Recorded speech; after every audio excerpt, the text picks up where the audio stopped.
Hello students, good morning. Welcome to my online tutorial. Hope you are keeping fine at home. Class 7, subject SST Civics, Chapter 3. Topic the state government. Part 3, lecture number 67. Here are some words. Please find out the meaning. Presiding, revenue, concurrent, pertaining, proposal, debated, and procedure.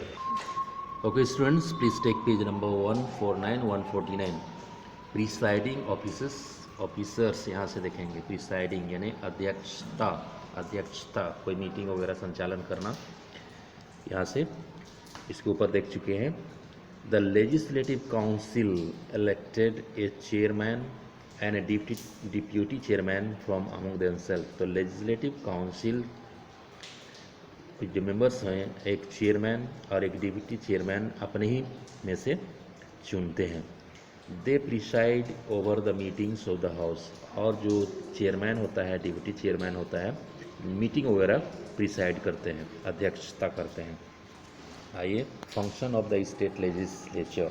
राज्य की जो विधानसभा है उसका function क्या है? Making laws. पहला काम है नियम बनाना.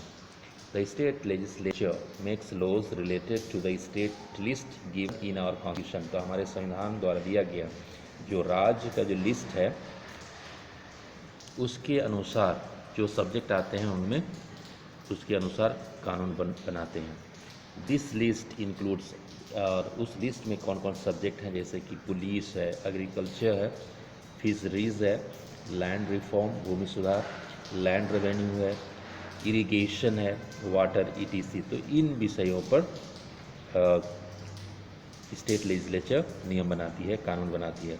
It also makes laws relating to the concurrent list mention in the constitution.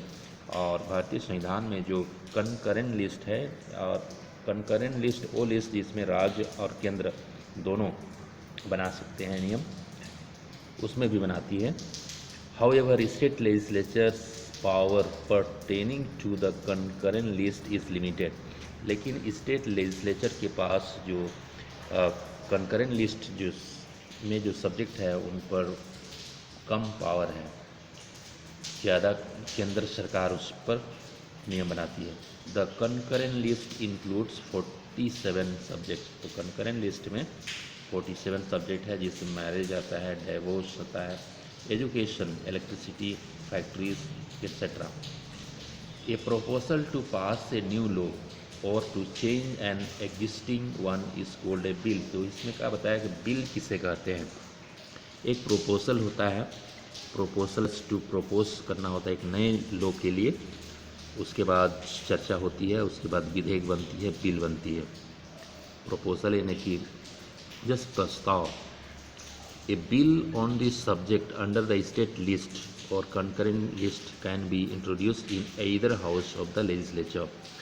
तो विधानसभा या विधान परिषद कोई भी हाउस में बिल जो स्टेट लिस्ट में से संबंधित है इंट्रोड्यूस किया जा सकता है, सदन पटल पे रखा जा सकता है.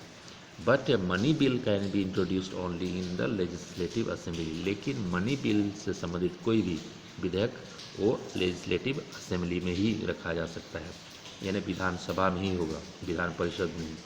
The bill is discussed and debated in 3 stages. उस बिल बनने के पहले जो विधेयक होती है उस पर चर्चा 3 चरणों में होती है, और उस डिबेट होती है, वार्ता होती है, और बारीकी से चर्चा होने के बाद 3 स्टेज में चर्चा होती है. Then it is put up for voting in both houses. उसके बाद दोनों सदनों में वोटिंग के लिए रखा जाता है.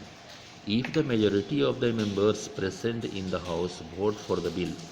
अगर मेजोरिटी जो लोग हैं वो उस बिल को पास करते हैं, it is sent to the other house. तब दूसरे हाउस विधानसभा से विधान परिषद में भेजा जाता है. There also it goes through a similar procedure. वहाँ भी सेम 3 स्टेज में चर्चा होती है, उसके बाद वोटिंग होती है वहाँ भी. When the bill is passed by both houses. जब बिल को दोनों हाउस में पास किया जाता है लेजिस्लेचर के, ऑफ द स्टेट असेंबली और state council. It is sent to the governor, और लास्ट में गवर्नर के पास साइन के लिए भेजा जाता है। It becomes a law after the governor's assent, और जब गवर्नर उस पर साइन कर देते हैं, एग्री हो जाते हैं, तो वो कानून बन जाता है।